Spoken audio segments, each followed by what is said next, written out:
Hello friends, let's enjoy study with Pawan. चलो, आपका स्वागत है। आज मैं लेकर आया हूँ क्लास 11 का पॉलिटिकल साइंस का चैप्टर नंबर 1, संविधान क्यों और कैसे। देखिए, 11 में भी 2 बुक है और 12th में भी पॉलिटिकल साइंस का 2 बुक है। ठीक है, तो ये 11th का पार्ट 1 बुक है। ठीक है, संविधान क्यों और कैसे। देखिए, मैं इस वीडियो में केवल उन्हीं हाईलाइट्स पॉइंट को पढ़ूंगा जो आपके एग्जाम के पर्सपेक्टिव से, चाहे वो आपका बीपीएससी टीआरई का एग्जाम हो, चाहे स्टेट का एग्जाम हो, काफ़ी ज़्यादा इंपॉर्टेंट होने वाला है। तो ये स्टार्ट करते हैं इस वीडियो को। देखिए, किसी भी क्लास का जो पहला चैप्टर होता है ना किसी बुक का, तो वो इंट्रोडक्शन वीडियो होता है, वो पिछले क्लास से थोड़ा लिंक होता है। इसीलिए इसमें ज़्यादा कुछ इंपॉर्टेंट कंटेंट्स नहीं है जो आपके एग्जाम से, मतलब उसके एग्जाम के पर्सपेक्टिव से काफ़ी ज़्यादा इंपॉर्टेंट हो यहाँ कहीं कहीं, लेकिन फिर भी है। तो मैं सिर्फ केवल वही पढ़ूंगा। ठीक है, ये स्टार्ट करते हैं अपने इस वीडियो को। देखिए, पहला पेज है। पहला पेज में कुछ ज़्यादा कुछ है नहीं, हालांकि नॉर्मल चीज़ है जो आप जानते होंगे। ठीक है, पहले नेक्स्ट पेज पे चलते हैं। इस पेज में आइए। देखिए, इस पेज में भी कुछ नहीं है जो एग्जाम में पूछे जा सकते हैं। ठीक है, आप चाहे तो पढ़ सकते हैं जनरल नॉलेज के लिए। ठीक है, फिर ये नेक्स्ट पेज चलते हैं।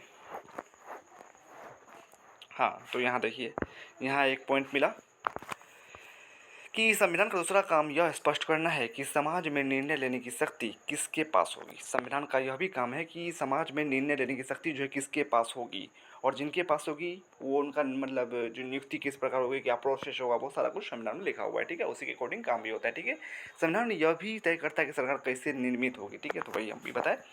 तो ये पॉइंट कंटेंट मिला। फिर नेक्स्ट पेज पे चलते हैं। इस पेज पे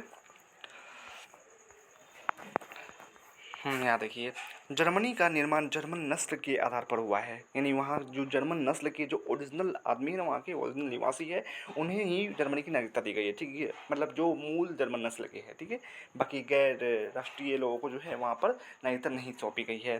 संविधान ने इस पहचान को ही अभिव्यक्ति दी है, यानी जो जर्मन नस्ल के लोग हैं उन्हें ही जर्मनी की नागरिकता दी है, उसके अलावा किसी अन्य व्यक्तियों को नहीं। ठीक है, फिर नेक्स्ट चाहिए। इराक में सद्दाम हुसैन की सत्ता खत्म होने पर क्या हुआ कि एक नए संविधान की रचना करने में देश के विभिन्न जातीय समूहों में काफ़ी संघर्ष हुआ, काफ़ी मारापीटी हुआ, काफ़ी मतलब हिंसा हुआ वहाँ पर। ठीक है, फिर ये नेक्स्ट पेज पे चलते हैं। हाँ देखिए, भले किसी पेज में कंटेंट्स हो चाहे नहीं हो एग्जाम का पर्सपेक्टिव से, लेकिन हाँ फिर भी मैंने वो पेज छोड़ा नहीं है। एक लाइन से मैं सारे पेज दिया हूँ अपने इस वीडियो में। ठीक है, सारे पेज डाला हूँ, आप चाहे तो पढ़ सकते हैं जनरल नॉलेज के। ठीक है, तो आपको भी कुछ इंपॉर्टेंट कंटेंट नहीं मिलेगा जो एग्जाम के पर्सपेक्टिव से बहुत ज़्यादा इंपॉर्टेंट होगा, क्योंकि मैं एक एक लाइन पढ़ा हूँ अच्छे से। आइए स्टार्ट करते हैं। फिर इस पेज में देखिए, यहाँ पर है, इंग्लैंड के पास ऐसा कोई भी दस्तावेज नहीं है जिसे संविधान कहा जा सके, बल्कि उनके पास दस्तावेजों और निर्णयों की एक लंबी श्रृंखला है जिसे सामूहिक रूप से संविधान कहा जाता है। ठीक है, इंग्लैंड के पास ऐसा कोई भी दस्तावेज नहीं है जैसा कि भारत के पास है जिसे संविधान कहा जा सके, बल्कि उनके पास क्या है कि दस्तावेजों और निर्णयों की एक लंबी श्रृंखला है। ठीक है, जिसे सामूहिक रूप से ही संविधान कहा जाता है। फिर आइए नीचे, विश्व के सर्वाधिक सफल संविधान भारत, दक्षिण अफ्रीका और अमेरिका के हैं। तो ये एग्जाम में क्वेश्चन बन सकते हैं यहाँ पर कि विश्व के सर्वाधिक किन देशों में जो है सबसे सफल जो है मतलब संविधान है। तो भारत, अफ्रीका और अमेरिका, यही 3 देश है जो इसमें सबसे सर्वाधिक सफल संविधान है। ठीक है, इन 3 देशों में। ठीक है, फिर नेक्स्ट पेज पे चलते हैं। तो हाँ, यहाँ ये इस पेज में है, संविधान बनाने वाले का प्रभाव भी एक हद तक जो है संविधान की सफलता की संभावना सुनिश्चित करता है। यहाँ कहने का मतलब ये है कि संविधान बनाने वाले, जैसे संविधान बनाने वाले कौन थे हम लोग में, जैसे हम लोग का संविधान बनाने वाले भीमराव अम्बेडकर थे, नेहरू जी थे, वल्लभ भाई पटेल थे, ये सब जो थे मतलब जाने माने एकदम मतलब केंद्रीय स्तर के बहुत बड़े बड़े नेता थे। तो वही बोला जा रहा है कि जो बड़े बड़े नेता थे उनका भी प्रभाव कुछ हद तक जो है संविधान की सफलता का संभावना सुनिश्चित करता है। ठीक है, जिनका मतलब केंद्रीय स्तर पर ख्याति था, जिनको मतलब काफ़ी सम्मान था, काफ़ी पहचान था। ठीक है, तो उन लोगों ने ही संविधान निर्माण किया, जैसे क्या होता है संविधान की सफलता जो है और तय हो जाती है कि हाँ संविधान सफल हुआ है। फिर है 1948 के, देखिए नेपाल के संविधान निर्माण का विवाद। देखिए, एक से नेपाल से जुड़े जो है प्रश्न तैयारी 1 में भी पूछे गए हैं, 2 में भी पूछे गए। ठीक है, इसीलिए इम्पोर्टेंट बन जाएगा कि ये हमारा जो एक पड़ोसी देश भी है और बिहार का, खासकर बिहार का है। ठीक है, तो ये स्टार्ट करते हैं अपने इस नेपाल के बारे में क्या पॉइंट्स है। नेपाल में क्या हुआ कि 1948 के बाद से नेपाल में 5 संविधान बनाए जा चुके हैं। कब कब? 1948, 51, 1959, 62 और 90 में। ठीक है, 1948 के बाद जो नेपाल में 5 संविधान बनाए जा चुके हैं। कब कब? 48, 51, 59, 62 और 90 में। लेकिन ये सभी संविधान नेपाल नरेश द्वारा प्रदान किए गए थे, यानी नेपाल में जो राजा होता था, ये सारे संविधान जो थे वो नेपाल नरेश द्वारा, यानी वहाँ के राजा द्वारा बनाए गए थे, ना कि वहाँ की जनता द्वारा बनाए गए। ठीक है, वहाँ के नेता द्वारा नहीं। 1990 में संविधान द्वारा बहुदलीय लोकतंत्र की शुरुआत की गई। 1990 में पहली बार क्या हुआ कि संविधान द्वारा बहुदलीय लोकतंत्र की शुरुआत हुई, पर अनेक क्षेत्रों में नरेश के पास अंतिम शक्तियाँ बनी रही। हालांकि बहुदलीय लोकतंत्र की शुरुआत हुई, लेकिन फिर भी अंतिम शक्ति जो था वो राजा के पास, नरेश के पास होता था। यानी पूर्ण स्वतंत्रता अभी भी नहीं आई थी। राजा ने क्या हुआ कि अक्टूबर 2002 में समस्त शक्तियों को अपने हाथ में ले लिया। फिर क्या हुआ कि राजा ने अक्टूबर 2002 में समस्त शक्तियों, नेपाल की जितनी भी राजनीतिक शक्ति थी, समस्त शक्तियों, राजनीतिक शक्ति के साथ बहुत सारी शक्तियों को जो अपने हाथ में ले लिया, ठीक है, राजा ने अक्टूबर 2002 में। फिर नेपाली कम्युनिस्ट पार्टी माओवादी जनता द्वारा चुनी गई संविधान सभा के संकट में सबसे आगे थी। नेपाली कम्युनिस्ट पार्टी यानी माओवादी जनता द्वारा चुनी गई, यानी माओवादी, यानी वहाँ के जो मूल निवासी थे नेपाल के, उन लोगों की पार्टी थी नेपाली कम्युनिस्ट पार्टी, ठीक है, जनता द्वारा चुनी गई संविधान सभा के संकट में सबसे आगे थी, ठीक है। इस सरकार ने, किस सरकार ने, नेपाली कम्युनिस्ट पार्टी की सरकार ने क्या किया कि राजा की लगभग सभी शक्तियां छीन ली। 2008 में नेपाल ने राजतंत्र को खत्म किया और लोकतांत्रिक गणराज्य बन गया। अंततः नेपाल ने 2015 में नए संविधान को अपनाया। तो यहाँ क्वेश्चन 2 बन रहा है कि नेपाल से जो है नरेश की जो व्यवस्था थी, राजनीतिक व्यवस्था, वो कब खत्म हुई, यानी राजतंत्र को कब खत्म किया नेपाल ने, तो 2008 में। और नेपाल का संविधान जो है कब लिखा गया है, 2015 में लिखा गया, ठीक है। फिर नेक्स्ट पेज पर चलते हैं। देखिए इस पेज में भी कुछ, हाँ यहाँ नीचे है, भारतीय संविधान को एक जीवंत दस्तावेज की संज्ञा दी गई है, ठीक है। फिर आइए नेक्स्ट पेज पे चलते हैं। हाँ फिर आइए इस पेज पे आइए। देखिए अब मज़ेदार कंटेंट्स आ रहा है जो एग्जाम में क्वेश्चन बन सकता है। यहाँ से सीधे आप लोग अच्छे से ध्यान से पढ़िएगा ये सब। संविधान सभा का स्वरूप 3 जून 1947 ईस्वी की योजना के अनुसार विभाजन के बाद वे सभी प्रतिनिधि संविधान सभा के सदस्य नहीं रहे जो पाकिस्तान के चदरों से चुनकर आए थे, ठीक है। यानी मूल रूप से क्या हुआ कि 3 जून 1947 को भारत और पाकिस्तान जो है वो अलग हो गया, ठीक है। संविधान सभा की वास्तविक सदस्यों की संख्या घटकर 299 रह गई, ठीक है। संविधान सभा के वास्तविक सदस्यों की संख्या जो है अब 299 रह गई, ठीक है, भारत और पाकिस्तान के अलग होने के बाद। इनमें से 26 नवंबर 1949 को कुल 284 सदस्य उपस्थित थे। इन्होंने अंतिम रूप से पारित संविधान पर अपने हस्ताक्षर किए थे, ठीक है।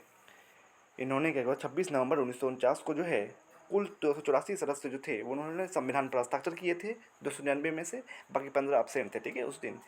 तो ये भी एग्जाम में क्वेश्चन बन सकता है कि संविधान का जो आखिरी बार जो साइन हुआ था उस पर 26 नवंबर 1949 को, उस समय कितने जो संविधान सभा कितने सदस्य उपस्थित थे। हालांकि टोटल मेंबर कितने थे, 299, लेकिन साइन कितने किया था, कितनों ने किया था, 284, यानी 284 ने, यानी 15 अब्सेंट थे उस दिन, ठीक है। इन्होंने ही अंतिम रूप से पारित संविधान पर अपने हस्ताक्षर किए थे, ठीक है। फिर नेक्स्ट चलते हैं नीचे। संविधान सभा में अनुसूचित जातियों के 28 सदस्य थे। यहाँ भी क्वेश्चन बन रहा है कि संविधान सभा में जो 299 मतलब मेंबर थे, उनमें से 28 मेंबर जो थे वो अनुसूचित जातियों के थे, ठीक है। अनुसूचित जातियों के 28 मेंबर थे वहाँ संविधान सभा में। फिर नेक्स्ट,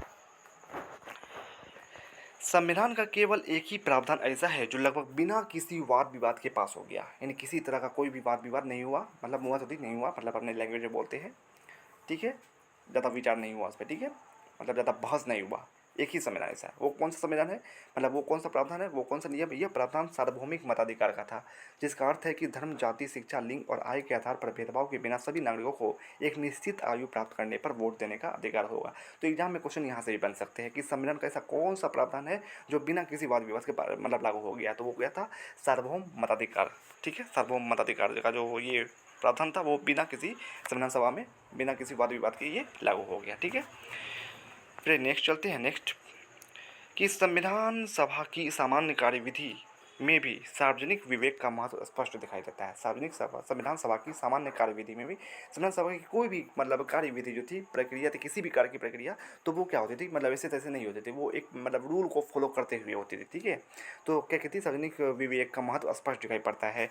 विभिन्न मुद्दों के लिए संविधान सभा की 8 मुख्य कमेटियाँ थी, अलग अलग मुद्दों के लिए 8 कमेटियाँ थी, ठीक है, 8 कमेटियाँ थी। तो एग्जाम में क्वेश्चन बन सकता है कि संविधान सभा में कुल कितनी कमेटियों का निर्माण किया गया था, तो वो कुल 8 कमेटियों का निर्माण किया गया था, ठीक है। यहाँ भी क्वेश्चन बन सकता है। आमतौर पर जवाहरलाल नेहरू, फिर नेक्स्ट पेज पे चलते हैं। आमतौर पर जवाहरलाल नेहरू, राजेंद्र प्रसाद, सरदार वल्लभ भाई पटेल, B.R. अम्बेडकर इन कमेटियों की अध्यक्षता करते थे। अम्बेडकर तो कांग्रेस और गांधी के कड़े आलोचक थे और उन पर अनुसूचित जातियों के उत्थान के लिए पर्याप्त काम न करने का भी आरोप लगाते थे, ठीक है। फिर नेक्स्ट आइए। 2 वर्ष और 11 महीने की अवधि में संविधान सभा की बैठक 166 दिनों तक चली थी, ठीक है। 2 वर्ष 11 महीने 18 दिन में हालांकि संविधान सभा का जो संविधान का निर्माण पूरा होता है, और उस दौरान जो 166 बैठकें हुई थी पूरी, ठीक है। फिर आइए नेक्स्ट पेज पे चलते हैं। देखिए इस पेज में कुछ, हाँ यहाँ भी है। संविधान सभा ने संसदीय शासन व्यवस्था और संघात्मक व्यवस्था को स्वीकार किया, जो एक और विधायिका और कार्यपालिका के बीच तथा दूसरी और केंद्रीय सरकार और राज्यों के बीच शक्तियों का वितरण करती है, ठीक है, ठीक है। यानी भारत में किसी भी व्यवस्था विधायिका और कार्यपालिका के बीच शक्तियों को बांट दिया गया है, दूसरी ओर केंद्र सरकार और राज्यों के बीच शक्तियों को बांट दिया गया है। ठीक है, इस तरह की मतलब राजनीतिक व्यवस्था है भारत में। ठीक है, फिर इस पेज में कुछ नहीं है इंपॉर्टेंट कंटेंट्स।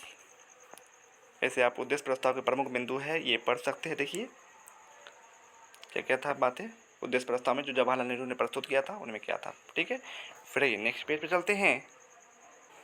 आइए ये देखिए नेक्स्ट पेज है, लास्ट पेज है ये। तो विभिन्न देशों के संविधानों से लिए गए कुछ प्रावधान। देखिए भारत का जो संविधान है उसमें भी कई सारे ऐसे प्रावधान हैं जो किसी देश से जो है दूसरे देश के संविधान से हूबहू उठा लिए गए हैं। ठीक है, ये देखते हैं आयरलैंड का संविधान। यहाँ से भी क्वेश्चन कई सारे एग्जाम पूछे, बीपीएससी टीआरई में ही नहीं, स्टेट में ही नहीं, बहुत सारे एग्जामों में पूछे जाते हैं ऐसे क्वेश्चन। जैसे राज्य के नीति निर्देशक तत्व ये किस देश के संविधान से लिए गए हैं, तो ये आयरलैंड के संविधान से लिए गए हैं। फिर है स्वतंत्रता, समानता और बंधुत्व का जो सिद्धांत है वो फ्रांस का संविधान से लिया गया है। ठीक है, फिर जो है कनाडा के संविधान से क्या लिया गया है, देखिए एक अर्ध संघात्मक सरकार का स्वरूप, यानी सशक्त केंद्रीय सरकार वाली संघात्मक व्यवस्था, ये जो है मतलब इस प्रावधान जो है कनाडा के संविधान से लिया गया है। और अवशिष्ट शक्तियाँ जो है केंद्र के पास रहेगी, ये भी प्रावधान जो है वो कनाडा के संविधान से लिया गया है। फिर यहाँ देखिए अमेरिका के संविधान से क्या क्या लिया गया है, मौलिक अधिकारों की सूची। देखिए मोस्ट इंपॉर्टेंट पॉइंट है ये, मौलिक अधिकारों की सूची जो है वो अमेरिका के संविधान से लिया गया है। फिर न्यायिक पुनरावलोकन की शक्ति जो है और न्यायपालिका की स्वतंत्रता जो है ये भी जो है प्रावधान अमेरिका के संविधान से लिया गया है। न्यायिक पुनरावलोकन और की शक्ति और न्यायपालिका की स्वतंत्रता। फिर ये नेक्स्ट ब्रिटिश संविधान से क्या लिया गया, सर्वाधिक मत के आधार पर जो चुनाव में जीत का फैसला, यानी जैसे दो भी उम्मीदवार किसी इलेक्शन में खड़ा होता है तो जो जिसको ज़्यादा वोट मिल गया, एक वोट भी ज़्यादा होगा वो जीत जाएगा। ठीक है, तो ये इस तरह का जो व्यवस्था है भारत में, वो ये व्यवस्था जो है वो ब्रिटिश संविधान से लिया गया है। फिर सरकार का संसदीय स्वरूप, ये भी ब्रिटिश संविधान से लिया गया है। फिर कानून के शासन का विचार, ये भी ब्रिटिश संविधान से। और विधायिका में अध्यक्ष का पद और उनकी भूमिका, ये भी ब्रिटिश संविधान से। और कानून निर्माण की जो विधि क्या होगी, किस तरह कोई कानून का निर्माण होगा, तो ये भी जो है वो ब्रिटिश संविधान से लिया गया है। ठीक है, तो इस तरह जो है आपका चैप्टर 1 का क्लास 11 का पॉलिटिकल साइंस का वीडियो समाप्त होता है। वीडियो कैसा लगा कमेंट्स में जरूर बताइएगा। अच्छा लगा तो प्लीज़ प्लीज़ प्लीज़ मेरे चैनल को सब्सक्राइब करें, शेयर करें, लाइक एंड कमेंट्स जरूर करें। बाकी मैं क्लास 9 का और 10 का भी जो है SCRT बोर्ड का भी और NCERT बोर्ड का भी वीडियो अपने चैनल लेट्स एंजॉय स्टडी पर करवा चुका हूँ। ठीक है, बाकी हिस्ट्री का भी वीडियो मैं अपने चैनल पर करवा चुका हूँ, अपने चैनल पर जाकर देख सकते हैं। Thanks for watching and subscribe for more please.